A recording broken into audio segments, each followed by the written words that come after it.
Hello minasan! Kumusta? So these videos were taken I think last 2023 around August, wherein ito yung first time ko to experience autumn seasons in Japan.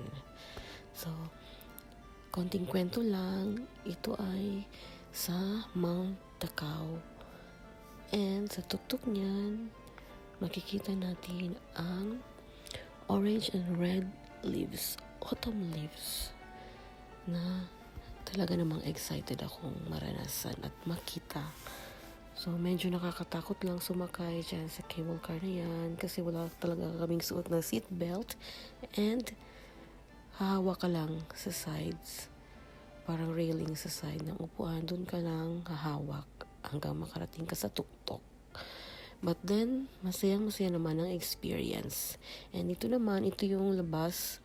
Highway siya kapag papasok ka pa lang doon sa Mount Takao. So all in all, perfect.